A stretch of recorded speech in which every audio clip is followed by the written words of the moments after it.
Vaya mi saludo respetuoso. Espero que este mensaje profético pueda servir para tu salvación. Por eso presento el tema. Las 7 últimas plagas y los impíos. Parte 1.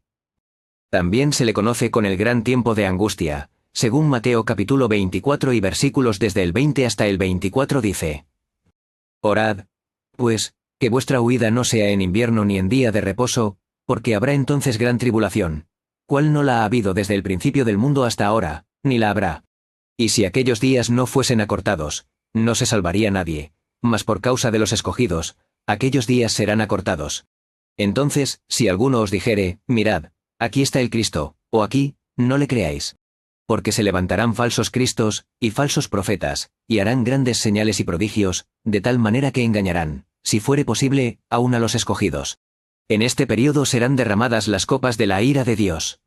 Solemnes eventos ocurrirán muy pronto. Sonará una trompeta tras otra, una copa tras otra será volcada en forma sucesiva sobre los habitantes de la tierra. El mundo pronto ha de ser abandonado por el ángel de la misericordia, y las últimas 7 postreras plagas han de ser derramadas. Los rayos de la ira de Dios pronto han de caer, y cuando Él comience a castigar a los transgresores, no habrá tregua hasta el fin. Las naciones en conflicto. 4 ángeles poderosos retienen los poderes de esta tierra hasta que los siervos de Dios sean sellados en sus frentes. Las naciones del mundo están ávidos por combatir, pero son contenidos por los ángeles. Cuando se quite ese poder restrictivo, vendrá un tiempo de dificultades y angustia. Se inventarán mortíferos instrumentos bélicos. Barcos serán sepultados en la gran profundidad con su cargamento viviente. Todos los que tienen el espíritu de la verdad se unirán bajo el liderazgo de agentes satánicos, pero serán retenidos hasta que llegue el tiempo de la gran batalla del Armagedón. El mundo entero será envuelto en ruinas. En este mismo momento los ángeles están sujetando los vientos de contienda para que no soplen hasta que el mundo reciba la advertencia de su próxima condenación, pero se está preparando una tormenta, ya está lista para estallar sobre la tierra, y cuando Dios ordene a sus ángeles que suelten los vientos, habrá una escena tal de lucha que ninguna pluma podría describirla. La profecía del Salvador referente al juicio que iba a caer sobre Jerusalén va a tener otro cumplimiento, y la terrible desolación del primero no fue más que un pálido reflejo de lo que será el segundo. En lo que acaeció a la ciudad escogida podemos ver anunciada la condenación de un mundo que rechazó la misericordia de Dios y pisoteó su ley. Satanás sumirá entonces a los habitantes de la tierra en una gran tribulación final. Cuando los ángeles de Dios dejen ya de contener los vientos violentos de las pasiones humanas, todos los elementos de contención se desencadenarán. El mundo entero será envuelto en una ruina más espantosa que la que cayó antiguamente sobre Jerusalén. Dios es tanto justo como misericordioso. Es la gloria de Dios ser misericordioso, lleno de paciencia, bondad y verdad. Pero la justicia revelada al castigar al pecador es tan ciertamente la gloria del Señor como lo es la manifestación de su misericordia. El Señor Dios de Israel va a ejecutar juicio sobre los dioses de este mundo como lo hizo sobre los de Egipto. Él destruirá toda la tierra con fuego e inundaciones, plagas y terremotos. Entonces su pueblo redimido exaltará su nombre y glorificará en la tierra. ¿No tendrán una actitud inteligente hacia las lecciones de Dios quienes están viviendo en la última parte de la historia de esta tierra? Aquel que ha estado como nuestro intercesor y que oye todas las oraciones de contrición y las confesiones, aquel a quien se representa con un arco iris, el símbolo de la gracia y el amor, en torno a su cabeza, pronto cesará su obra en el santuario celestial. Entonces la gracia y la misericordia descenderán del trono, y la justicia tomará su lugar. Aquel a quien su pueblo ha buscado, asumirá su derecho, el cargo de juez supremo. Dios es presentado en la Biblia no solo como un ser de misericordia y benevolencia, sino también como un Dios de justicia estricta e imparcial. La certeza de los juicios de Dios. En nuestros días se representa el amor de Dios como de un carácter tal que impediría que Él destruyese al pecador. Los hombres razonan sobre la base de su propia norma interior de lo correcto y justo. Salmos 50 versículo 21 dice: estas cosas has hecho, y yo he callado. Pensabas que de cierto sería yo como tú, pero te reprenderé, y las pondré delante de tus ojos. Pensabas que de cierto sería yo como tú. Miden a Dios comparándolo con ellos mismos. Razonan sobre cómo actuarían bajo las distintas circunstancias y llegan a la conclusión de que Dios haría como ellos se imaginan que haría. En ningún reino ni gobierno se les permite decir a los transgresores de la ley qué castigo debe ejecutarse contra quienes han violado la ley.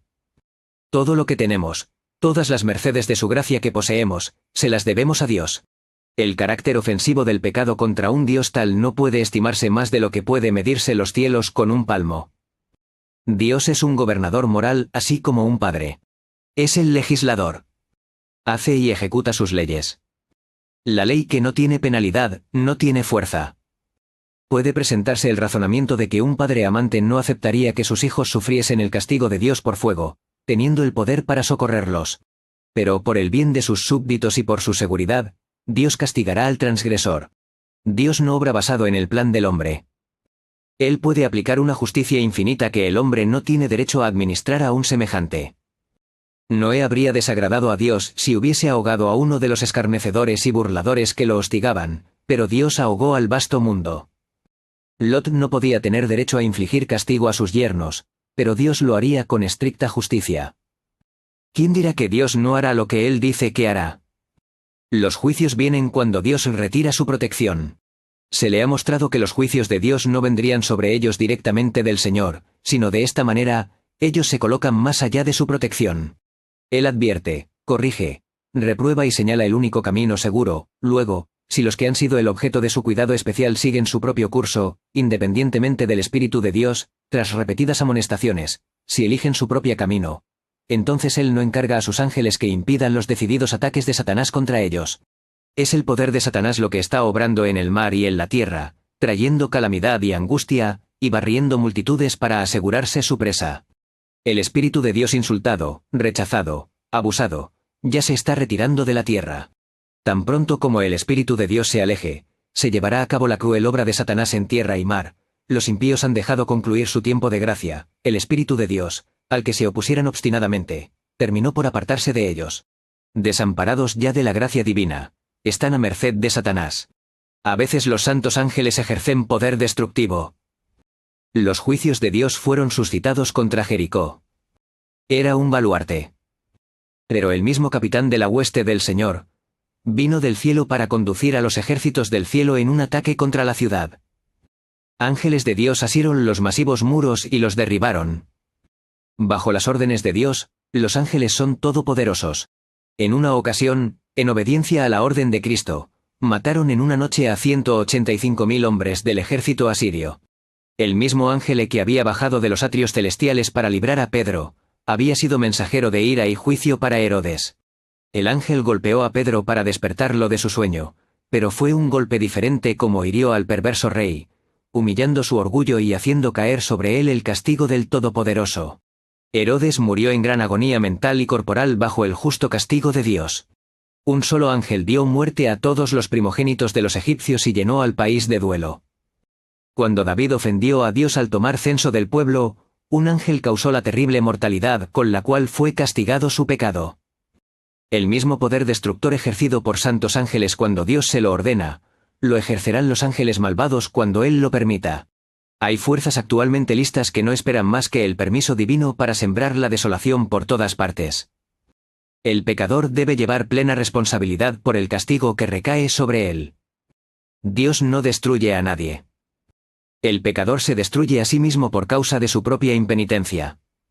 Amiga, amigo, hermana y hermano, busque a Dios mientras pueda ser hallado. Comparte este vídeo para que otros también sean advertidos de lo que está por llegar. Que Dios los bendiga. Amén.